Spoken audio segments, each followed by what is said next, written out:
Hello YouTube, it's Ben here from Team America 1 with a new deck profile for you guys. I actually have two decks. First deck that I will be showing you next week or later in the week is my Red Nova Baubles. So, I cannot actually play this deck yet, tournament-wise, just because Molten Conduction Field is not legal. And, I mean, technically I could, but I'd rather be playing Quasar then. But the deck that I have to show you now is kind of surprising, I guess. It goes against what I usually build. But on Friday I did a lot of trading, traded most of my stuff away, and I managed to get a wind-up deck. So,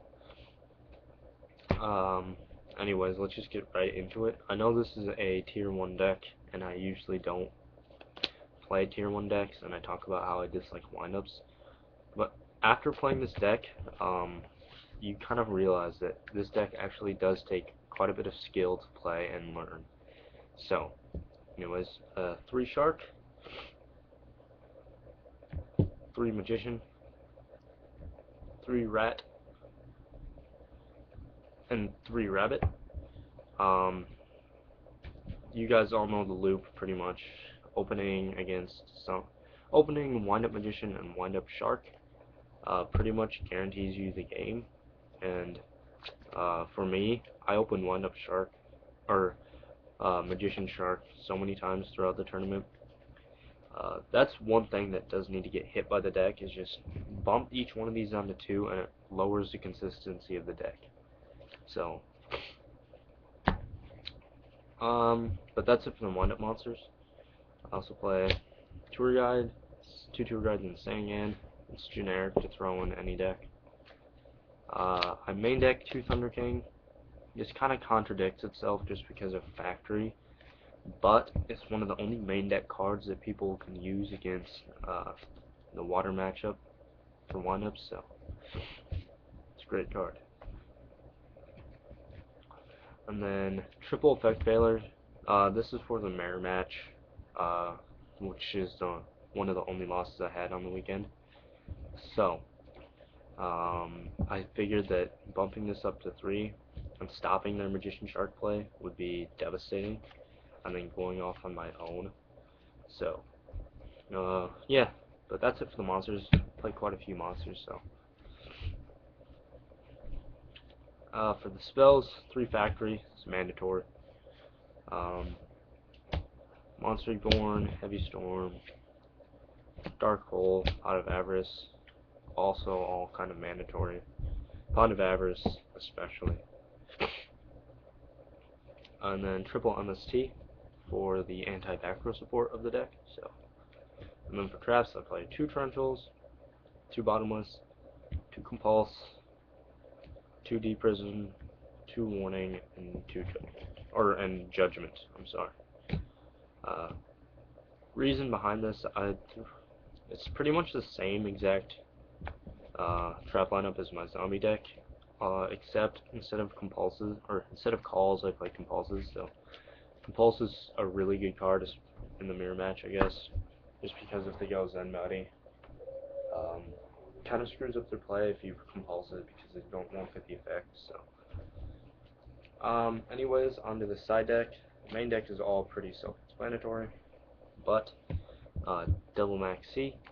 This is for the mirror match and any other deck that synchros a lot. I mean, once Lobbles get big, Max C is going to go up in price. So, aside the Gores, I'm probably going to stop doing this. For the sided spells, 2 Forbidden Lance and double D-Fissures. D-Fissure is one of those side deck cards that hurts Mermails and Dark Worlds. Actually hurts Agents a lot too, because I know Agents play a ton of hand traps. So they cannot Veiler, they cannot Maxi. It just hurts them, so.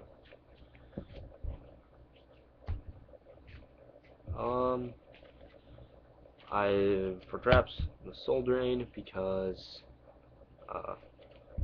Mermails and a Dark World, self-explanatory. Dust Tornadoes, anti-back row. 2 Mind Crush. This card is amazing against a water matchup because they do in fact reveal for Megalo. It's also a great side deck card against the mirror match, to be honest, because you have to reveal Shark before you special summon it, so then you Mind Crush their Shark. Ouch. And then I also side 2 Debunks. It's a counter trap version of Mind Crush, and it vanishes. Also, this card stops monsters' effects from being activated in the grave. So, this card is really good against a water matchup. It's really good against the mirror match with, what's it called? Shark, and it's also really good against Dark World. So, I highly suggest picking up Debunks if you have them. So, and then Royal Decree as my last side deck. So, 15 deck side, and then onto the extra. The extra deck is really pretty standard.